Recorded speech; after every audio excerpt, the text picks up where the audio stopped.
bahwa perusahaan multilevel itu memberikan tenggang waktu selama 10 hari kepada calon mitra untuk memutuskan untuk menjadi mitra usaha atau tidak.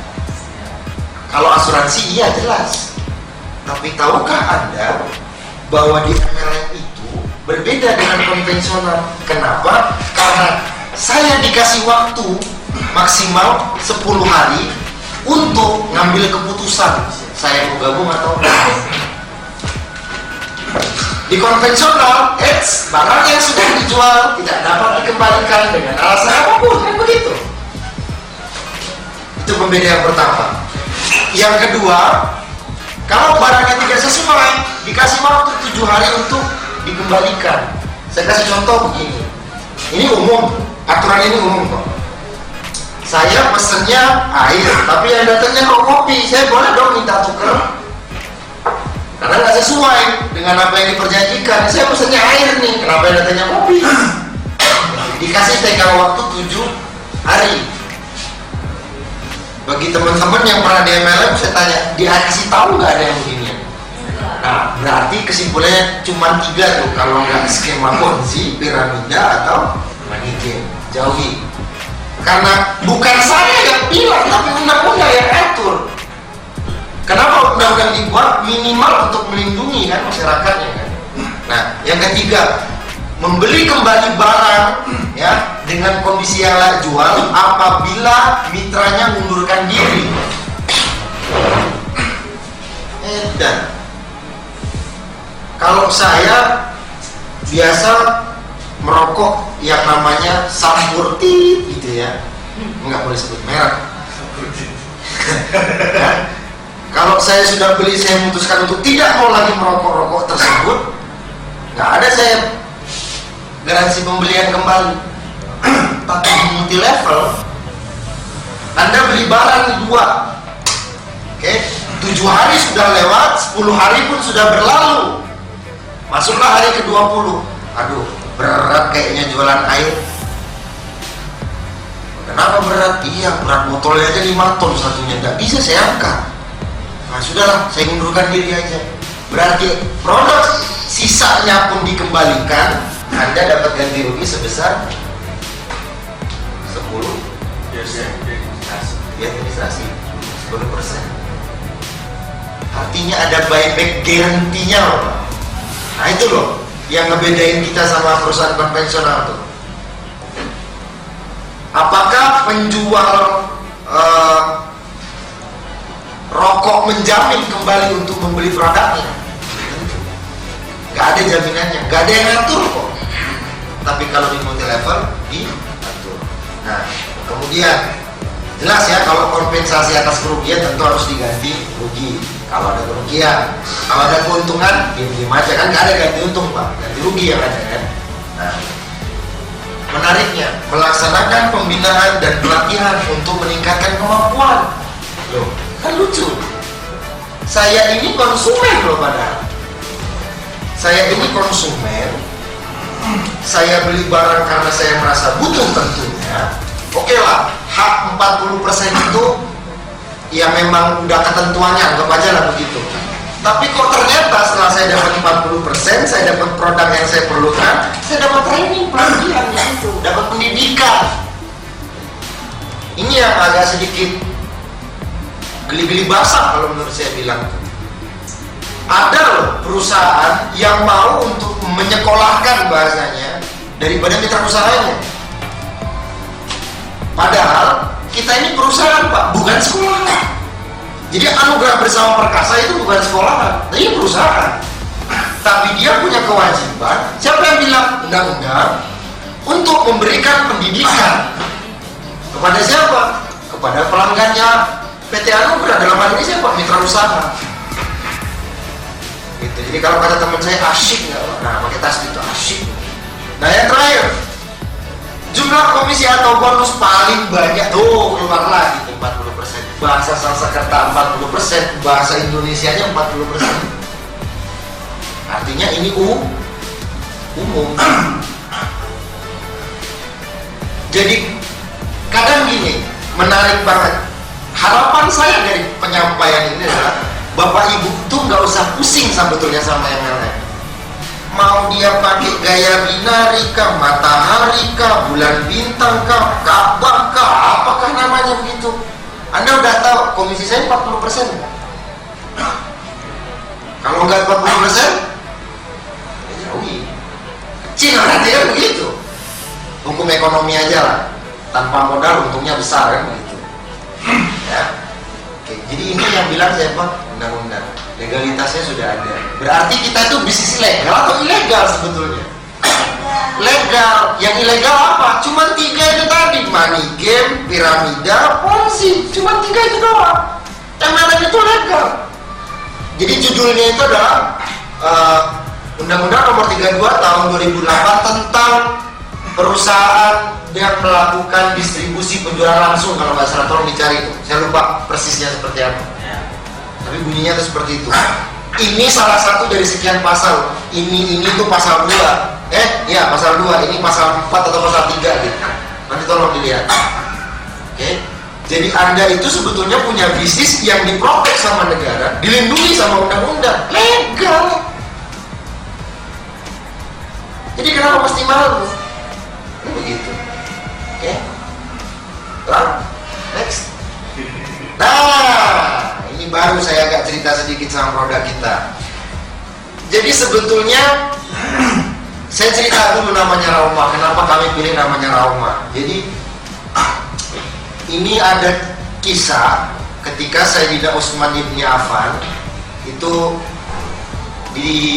saya nggak tahu bahasa tepatnya ditantang atau di sayembara sama Rasul. Jadi Rasul tuh bilang begini sama Sayyidina Utsman, itu kalau ada yang bisa beli itu sumur, kalau ada itu yang bisa beli sumur, itu orang kaya sumurnya. Yang mana ya Rasul? No?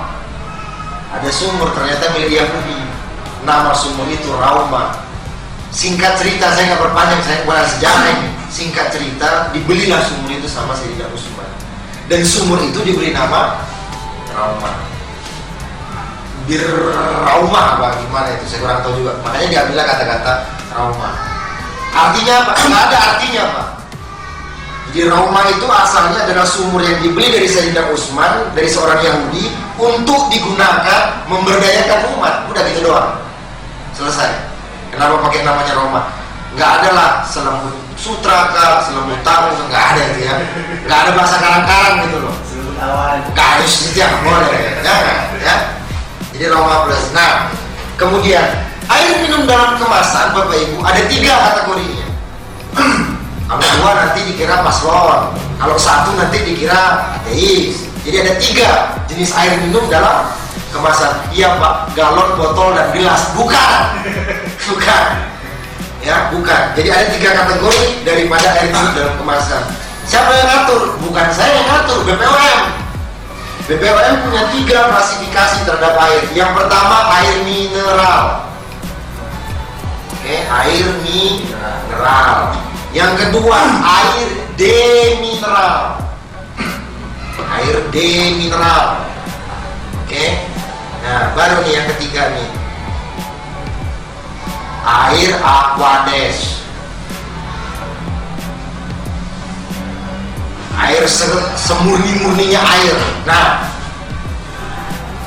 alkali kah, oksigen kasar tinggi kah, air dengan apalagi setruman kah, apalah itu namanya, itu masuk kategori air mineral.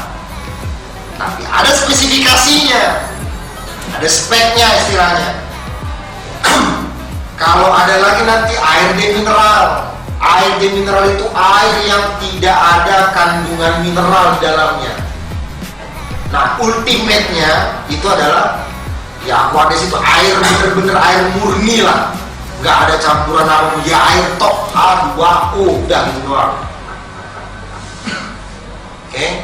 Nah, kategorinya di sini ini masuk air mineral. Mineral itu masuk ada lagi mineral alkali. Oke. Atau bahasa ngetrennya air minum dengan pH tinggi. pH itu apa benar sih Pak? pH itu apa benar sih? pH itu secara bahasanya adalah potensial hidrogen. Kalau saya jelaskan 4 hari 7 malam, pusing nanti Bapak Ibu. Jadi apa sih pentingnya sebuah pH itu? pH itu penting dalam menyeimbangkan. Maka fungsi air itu kan sebagai pelarut, sebagai pembawa kotoran untuk dibuang keluar, sebagai detox, iya, pembawa nutrisi, ya kan banyak tuh air tuh. Nah, makanya di sini di label kami itu ada tulisan 8 plus, pH-nya di atas 8. Kalau air normal itu rentangnya antara 6,8 sampai dengan 7,5 normal. Di bawah itu asam, di atas itu basa atau alkali. Kalau yang memabukkan namanya alkohol. Oke, jadi kalau alkali tidak memabukkan. Nah, lalu kemudian punya manfaat nggak sih sebetulnya buat tubuh? Kalau memang badan kita itu ada sesuatu yang aneh, nah ini saya tidak bermaksud bilang kita sakit kah, tidak enak badan kah. Kalau badan kita ada yang aneh, dia kan ngasih tahu nih ke kita. Oke, aduh pinggang saya sakit, kenapa ya? Tinggal 2 itu Pak, kalau nggak ginjal keseleo itu berarti. Tapi ada indikasinya ya, badan kita itu ngasih tahu. Pak, Bu, ini pinggangnya sakit nih, usap-usap dong, ditekan-tekan dong, gitu kan? Warning. Nah, berarti kan antara ada yang nyangkut kah di sini, ada yang memang apa ya? Apa istilahnya? Ada kotoran yang dia nyangkut di sini, butuh dialirkan. Nah, salah satu bentuk air paling alkali itu adalah sabun. Itu paling alkali itu Pak. Tahu sabun? Tahu.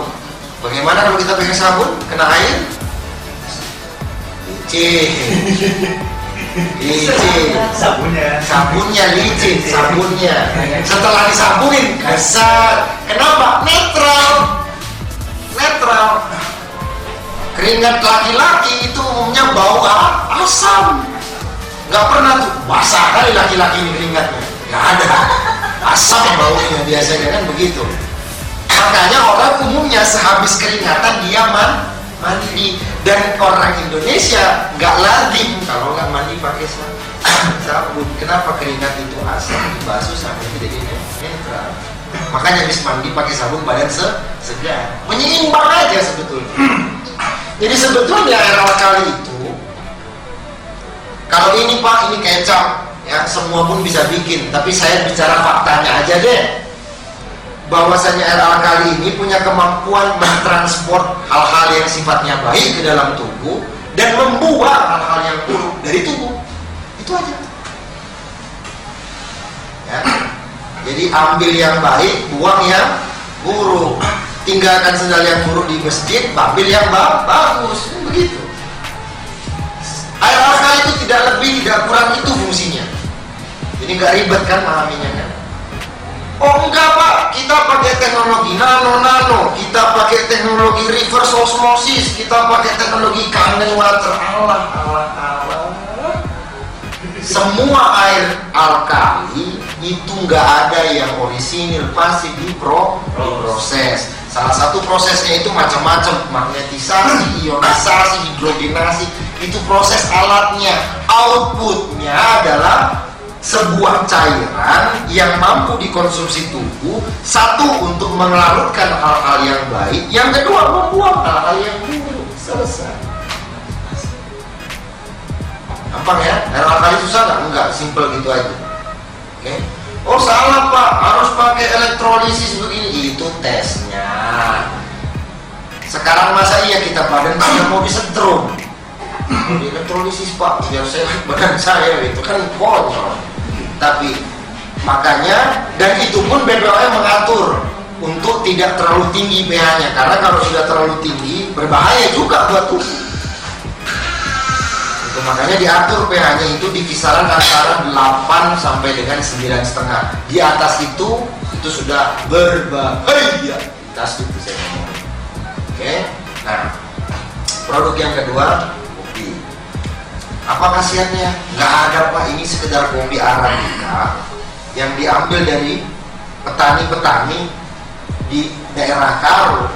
Selesai, kopinya Arabica, makanya dibilang Rauma Volcano Coffee. Jenis kopinya apa? Arabica. Itu aja, simple, nggak ribet. Kalau soal produk, nggak perlu puyeng-puyeng pala.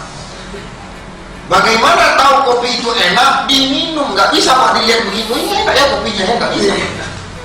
Air juga begitu. Oh ini air bagus Pak. Air bagus kemasannya kan?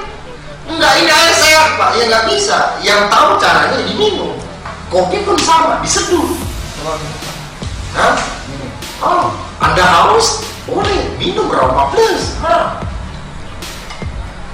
Sedap. Oke ya. Tapi sejatinya ini senyawa kafein itu bisa menghilangkan rasa stres, menjadi obat antidepresan, menjaga konsentrasi, meningkatkan, bukan kopinya, kafeinnya.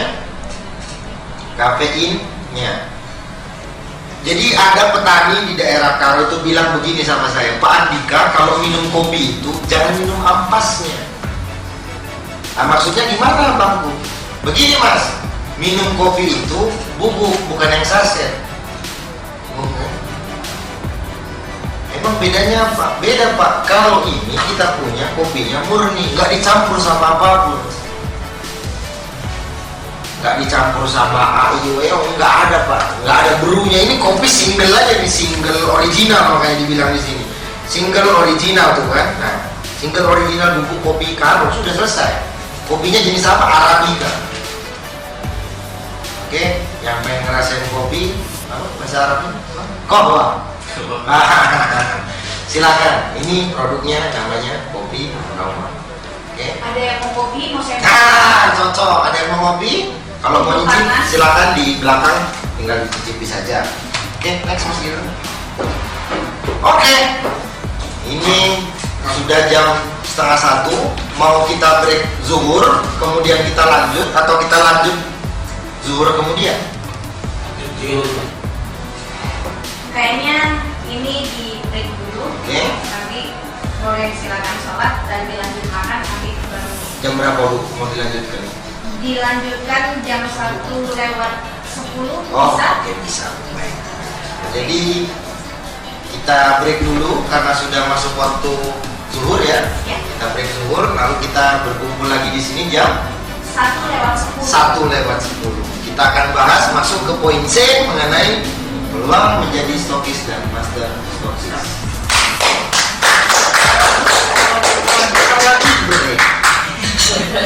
Lagi break kalau Oke, Assalamualaikum warahmatullahi wabarakatuh. Jumpa lagi Bapak Ibu.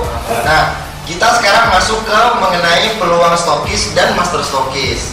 Nah, sebelum saya bicara mengenai stokis dan master stokis, saya cerita dulu sebetulnya bagaimana skema distribusi barang yang terjadi di PT Anugerah Bersama Perkasa. Nah, jadi sebetulnya konsepnya kita kan di awal tadi saya sudah ceritakan bahwa kita mengusung konsep MLM. Artinya barang yang ada dari pabrik itu didistribusikan atau istilahnya diamanahkan kepada master stokis atau stokis untuk bisa didistribusikan kepada mitra usaha atau bahkan konsumen. Artinya kalau melihat dari skema yang di sini, master stokis sama stokis itu bukan orang di tengah, bukan, tapi merupakan bagian dari channel distribusinya perusahaan sebetulnya. Artinya tanpa master stokis atau stokis, Anugerah tuh nggak ada apa-apanya. Jadi memang kalau ini nggak ada, otomatis pabrik pasti kewalahan bagaimana untuk melakukan distribusi barangnya kepada mitra usaha dan konsumen. Makanya konsep ini yang dipakai. Nah, kalau kita bicara sekarang secara teknis, yang pertama jelas bagaimana untuk menjadi seorang stokis atau master stokis. Yang pertama mendaftar dulu menjadi mitra. Kalau sudah menjadi mitra, menyatakan kesanggupan untuk menjadi master stokis atau stokis, lalu kemudian menandatangani memorandum of understanding atau MOU. Baru kemudian Anda bisa menjadi master stokis atau stokis. Next, Ji. Nah, bedanya di mana sih sebetulnya antara stokis sama master stokis? Ada beberapa aspek di sini yang akan saya coba jelaskan satu persatu. Kita bahas dulu dari biaya investasinya. Yang pertama, untuk master stokis, biaya investasinya adalah Rp75.968.000. Oke, kalau stokis Rp15.195.000. Nah, sekarang itu aspek investasi. Memang kalau kita bicara master stokis, nominalnya kurang lebih sekitar 5 kali lipat daripada nominalnya si stokis. Ini mengingat karena memang area cakupannya, lalu kemudian kuantiti barangnya itu nanti akan berbeda. Oke, berikutnya, nah untuk customer sekarang. Nah, kalau master stokis dia itu punya pelanggan 3. Yang pertama adalah stokis sendiri, yang kedua adalah mitra usaha atau non mitra. Jadi ada 3 nih pelanggannya. Sementara kalau stokis pelanggannya cuma 2 jenisnya, maaf ya, bukan banyaknya, jenis pelanggannya ada 2, ada mitra, lalu kemudian non mitra. Nah, jangkauan wilayahnya sekarang, seorang master stokis itu punya jangkauan wilayah per 20 km radius ya, radius 20 km. Sementara master stokis, stokis itu hanya radiusnya 5 kilo.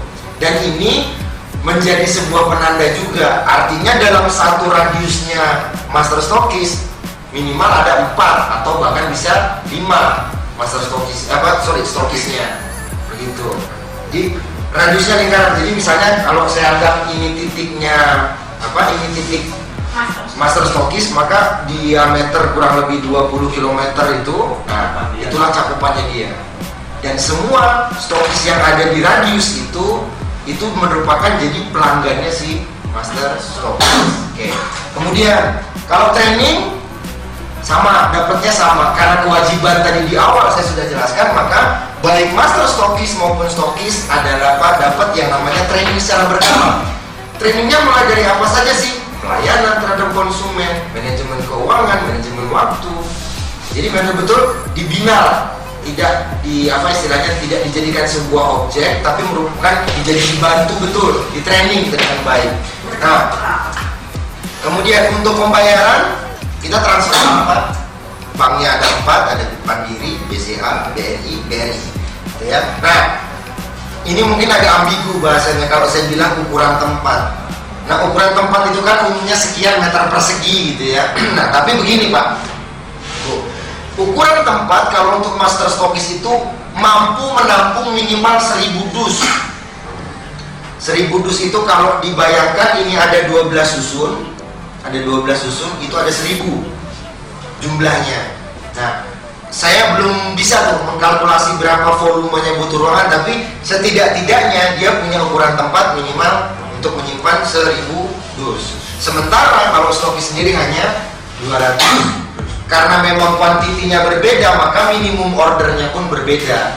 Minimum order untuk master stokis adalah 1000 dus.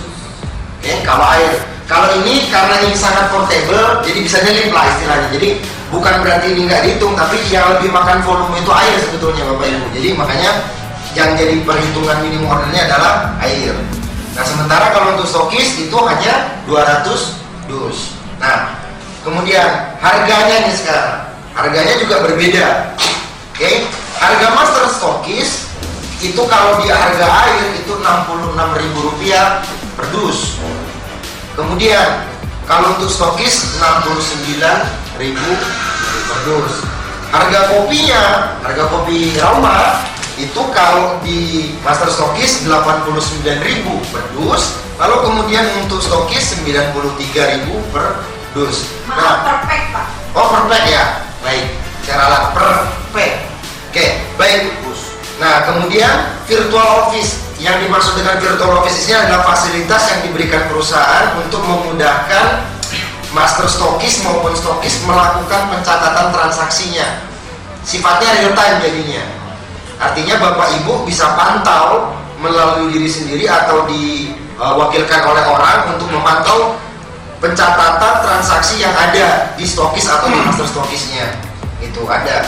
Jangka repeat order minimal per 3 bulan. Artinya ketika dalam jangka waktu 3 bulan tidak ada melakukan transaksi, maka akan ada woro-woro lah istilahnya. Akan ada ya pertanyaan lebih lanjut lah, apakah masih mau lanjut, apakah terus atau stop. Ya kalau stop maka aturan yang saya sebut di awal tadi itu udah berlaku tuh. Ada yang perlu diganti rugi kah, ada yang perlu itu tapi dipotong dengan biaya kirim segala macam. Nah itu jadi perhitungannya ada. Nah secara hierarki, maka kalau saya bilang atasan langsungnya siapa, ini langsung dibawa. Kalau master stokis itu langsung berada binaannya itu di bawah manajemen dari PT Anugerah Bersama Perkasa. Sementara stokis sendiri itu berada di bawah dari si master stokis. Itu aja bedanya. Jadi kurang lebih ada beberapa parameter ini yang menjadikan perbedaannya. Nah lalu kemudian bisa dilanjut Mas Maji. Nah lalu kemudian kalau kita rinci, kan tadi di awal saya sudah sebutkan nominalnya 75.968.000. Apa sih yang didapat gitu dengan nilai investasi segitu? Yang jelas fisik wujudnya adalah ada barang dan ada beberapa peralatan. Barangnya adalah ada air aroma plus, sebanyak 1.000. Lalu kemudian ada bonus sebanyak 25 dus. Lalu ada bonus untuk 5 stokis baru. Artinya begini Pak, kenapa ada statement seperti ini? Stokis itu melakukan pembelian produknya tidak dengan perusahaan karena secara hierarki tadi, tapi dia melakukan pembelian itu kepada master stokisnya. Jadi yang boleh melakukan pembelian barang dalam kuantiti besar itu hanyalah master stokis. Supaya apa? Supaya memang kita jaga nih aliran distribusi barang dan uangnya nih, supaya bisa sinergi. Stokisnya sehat, master stokisnya juga tumbuh, perusahaannya juga berkembang, jadi sama-sama baik gitu ya. Nah, kemudian ada aroma kopi, aroma volcano sebanyak 112 pack, jadi ada 112 pack seperti ini. Totalnya 9.968. Lalu ada toolkit berupa ini, ada blazer seragam, spanduk, brosur, form pendaftaran, TDS, electrolyzer. TDS meter itu yang kayak gini. Ini dia dapat 1 pieces, kemudian dapat lagi electrolyzer bentuknya seperti ini 1 pieces, lalu kemudian pH tes itu, lalu kemudian ada nanti dia dapat nota untuk dia melakukan pencatatan transaksi. Nah, kalau dia terima barang titipan, artinya kan makanya saya bilang tadi, master stokis itu bisa langsung pesan ke perusahaan, ke pabrik, itu dia punya akses. Tapi kalau stokis nggak bisa, dia harus melalui si master stokisnya karena hierarkinya tadi itu. Maka dia titipannya ini maksimal 5 pieces, mulai dari spanduk, brosur, nota, TDS, electrolyzer, dan BHTTS. Itu untuk master stokis. Lanjut Ji. Dulu bertanya dulu nggak sebelum boleh bertanya? Boleh. Misal ini kan ada air bonus untuk stokis baru 25. Seumpama master stokis ini ternyata dia sanggup tanpa stokis dia habis tuh. Habis 1.000 dus plus itunya, itu jadi miliknya si master stokis atau enggak tuh yang 25 dusnya? Oh iya, jadi milik. Misal dia habis sendiri, habis tanpa adanya stokis yang lainnya, termasuk perlengkapan ininya. Yoi. Jadi kalau order lagi dia dapat lagi. Iya. Asal sanggup aja bosku. Iya, nah ini gunanya aja. Iya. Siap. Oke, nah itu tadi paket master stokis. Lalu ini kemudian paket stokisnya. Ya, paket stokis startnya dari 15.195.000. Apa yang didapat? Air yang dapatnya 200, tapi ada bonus plus 5 dus dia, free. Oke, jadi total terima airnya 200, 5 dus. Harga satuannya 69.000, tadi 66.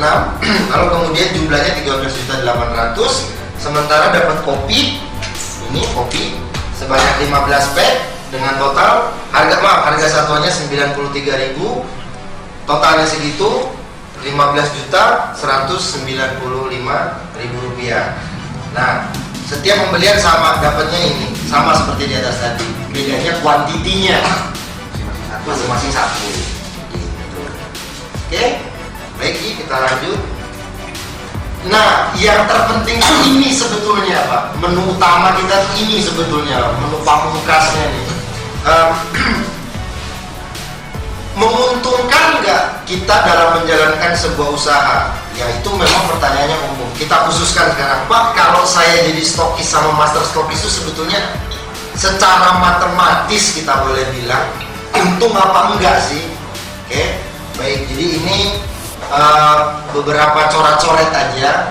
Ini kalau bingung saya jelaskan dulu. Ini kita misalnya sekarang lagi melakukan analisa kelayakan usahanya master stokis nih. Oke, yang dianalisa nih si master stokis nih. Artinya kalau master stokis itu dia punya kemampuan untuk melakukan supply kepada minimal 4 stokis atau bahkan 5 stokis yang ada di radiusnya dia, dalam radius 20 km tadi. Nah, jumlah investasi yang dikeluarkan adalah 75 juta sekian, 968. Dapat jumlah airnya 1050, kopinya 112 jumlah itemnya. Nah sekarang ada yang namanya biaya tetap nih. Anggap misalnya dia perlu bayar listrik, dia perlu bayar air, dan dia perlu hire orang. Ada gaji administrasi di situ. Lalu kemudian ada internet, ada sewa tempat. Sekali lagi ini asumsinya saya. Kalau mau dirubah ya silakan dirubah sesuaikan dengan kebutuhan. Oh saya nggak perlu tempat, oh berarti tinggal dihilangkan gitu ya. Ini diasumsikan saja saya sewa tempat gitu ya. Nah, jadi total biaya tetap selama 1 bulan adalah 1.800.000. Nah, biaya per tahunnya di kampung saya 1 tahun 12 bulan. Kalau di sini berapa lama? Nah, Sama 1 tahun berarti ya. Bisa begitu ya. Jadi total per tahunnya adalah 21.600.000. Nah, sekarang saya cerita margin nih sekarang. Nah, tadi di awal saya sudah jelaskan. Yang menarik dari master stokis sebetulnya dia punya sumber pendapatan atau penerimaan keuangan itu dari 3 jenis pelanggan saya bilang tadi. Nah, kita bisa lihat di ujung sana penerimaannya itu. Kalau kita lihat dari sektor air, dari stokis saja per dusnya dia dapat Rp3.000 dari jenis pelanggan stokis. Dari jenis pelanggan mitra dia dapat selisih Rp9.000 per dusnya. Lalu non mitra atau konsumen langsung, karena ada free tadi, ingat ada free 25 yang bisa dijual bebas sebetulnya, dia bisa dapetin margin Rp34.000 dengan asumsi harga ecerannya adalah Rp100.000 per dus. Oke, tuh Rp34.000. Kemudian kalau dari kopi stokisnya Rp4.000, mitranya Rp11.000, non mitranya Rp31.000. Nah, yang menariknya itu di sini sebetulnya Bapak Ibu. Bagaimana Bapak Ibu sekalian bisa mengkombinasikan sehingga menghasilkan hasil yang tepat? Artinya angka-angka ini tuh bukan angka-angka mutlak sebetulnya, akan berubah sesuai dengan realnya. Ini merupakan hanya panduan kita dalam menganalisa apakah satu, menguntungkan nggak menjadi seorang stokis atau master stokis. Yang kedua, layak nggak nih saya kerjakan. Yang ketiga, ada resikonya apa enggak? Besar atau tidak resikonya nih. Kalau resiko semua pasti ada ya. Besar atau tidak gitu loh resikonya. Tuh. Yang keempat, ini ada kepastian nggak sebagai saya, karena kita kan mau investasi uang yang lumayan cukup besar. Ya, kurang lebihnya saja kalau ini di total sama itu kurang lebih 97 juta. Kalau sudah hitung operasionalnya. Ya artinya kalau ini nggak menjadikan sebuah kepastian, nggak layak kita kerjakan. Nah, sekali lagi, ini saya akan menghitung jumlah transaksi ya dengan asumsi kejadiannya itu adalah 1 bulan. Jadi 1 bulan itu stokis itu beli 400 dus ke Bapak. Artinya kalau kita secara sederhana, dalam 1 bulan itu ada 2 stokis yang belanja ke tempatnya Bapak, yang order ke tempatnya Ibu gitu. Totalnya 400 dus dikali 3.000. Marginnya tadi 3.000, dapat angka 1.200.000. Nah, karena jumlah airnya 1.050, maka 600-nya itu itu kita jual saja kepada mitra. Pak, mitra itu apa lagi Pak? Mitra itu adalah satuan terkecil dari organisasinya Anugrah. Jadi mereka itulah ujung tombaknya kita, frontman-nya kita di lapangan, itulah mitra. Kalau stokis atau master stokis, dia merupakan backbone-nya perusahaan. Jadi beda nih. Kalau mitra itu memang berjibaku bahasa kasarnya di lapangan, tapi kalau stokis master stokis lebih memaintain alur barang, pendistribusian barang, dan pelayanan terhadap mitra. Selesai. Itu aja. Artinya makanya saya bilang pasti ada hubungannya kan. Master stokis itu pasti langsung berhubungan dengan perusahaan, tidak dengan pihak lain. Ya. Oke. Ini saya asumsikan yang bonusnya 50 dijual ke non konsumen dengan harga 100.000, berarti dia punya margin 34 kali 50 dapatnya seperti itu. Ya. Sekali lagi ini angka-angka ini adalah fiktif belaka, angka yang ditulis hanya bertujuan untuk melakukan edukasi ya. Disclaimer dulu nih. Jangan dikira, oh ini pasti segini enggak, ya tergantung. Kalau di daerahnya demand-nya tinggi, misal saya ambil contoh misalnya di daerah Bogor itu termasuk demand-nya tinggi. Kenapa? Karena banyak pemain-pemain, kasarnya bahasanya pemain-pemain yang pernah main RA kali, dia pengen cari perusahaan itu yang bagus, yang benar, yang kokoh. Itu yang pertama. Jadi market sudah ada, artinya angka ini bisa bertambah atau bisa berturun, bisa berkurang gitu ya. Tapi sekali lagi angka-angka ini saya hanya tulis sebagai bentuk simulasi yang tujuannya apa? Bisa membantulah kita sini dalam bekerja. Maka kalau saya hitung semuanya dari margin itu, total penerimaan per bulan kurang lebih 9 juta. Oke, secara 1 tahun 108 juta. Nah, itu memang belum dipotong BB angsanya istilahnya begitu. Tapi ayo kita melakukan beberapa pendekatan analisa. Yang pertama, analisa net profit. Rumusnya yang digunakan total penerimaan dikurangi biaya. Penerimaannya 108, biayanya 21, maka penerimaannya 87 juta. Kapan kita break even point? Secara produk nih saya bilangnya. Saya harus jual berapa dus sehingga saya bisa impas gitu ya, impas antara pengeluaran sama pendapatan. Nah, harga jual yang saya tetapkan adalah 75.000. Jadi ngambil tengah-tengah nih. Harga jualnya mitra kan posisi di tengah-tengah. Harga jualnya mitra kan kalau lihat di produk tadi harganya 75.000. Nah, dengan rata-rata harga jual 75.000, maka seorang master stokis secara matematis dia punya BEP sebanyak 288 dus. Jadi nggak terlalu banyak. Kemudian ROI-nya, return on investment-nya adalah laba dibagi modal kali 100%. Itu 115%. Nah, payback period-nya berapa lama nih uang kembalinya sama saya nih? Uang ini maksudnya, tujuan sudah saya ini ditambah itu banget. Berapa lama? Secara perhitungan maka akan menghasilkan waktu 8,4 bulan. Lalu analisa kelayakannya saya gunakan revenue cost ratio. Ada yang pakai BRC, ada yang pakai RC. Kalau saya biasanya pakai RC, ya revenue cost. Jadi penerimaan saya bagi dengan biaya, keluar angka kelayakan 5. Jadi kalau kita bisa simpulkan dengan simulasi yang seperti ini, silakan di next. Kalau kita analisa dari parameter net profit, nilainya positif, pendapatan lebih besar daripada pengeluaran. Yang pertama, dari hasil simulasinya kita. Yang kedua, dari segi return on investment-nya, dia punya angka 115%. Artinya, setiap 100 rupiah yang diinvestasikan, kembali atau menghasilkan kitanya 115 rupiah. Oke. Kemudian, break even point-nya itu di 288 dus. Artinya sebelum ada omset sebanyak 288 dus terpenuhi, kita belum bisa BP. Gitu. Tapi kalau sebulan sudah bisa memenuhi 288, oh itu pasti insya Allah lebih. Insya Allah itu pasti lebih. Nah, payback periodnya 8,4 bulan. Kalau kita sederhanakan, kembali modalnya itu 8 bulan 12 hari. Oke. Kemudian revenue cost-nya 5. Jadi nilainya Kalau nilainya ini lebih kecil dari 1 berarti usahanya tidak layak untuk dikerjakan. Kalau usahanya di atas 1 layak, tapi makin tinggi angkanya, makin positif angkanya, nilai hasil investasinya makin baik. Gitu ya. Nah, sebagai penutup terakhir, next Ji. Maka silakan Bapak Ibu. Saya tidak melakukan perhitungan kepada stokis. Kenapa? Monggo dihitung sendiri. Oke.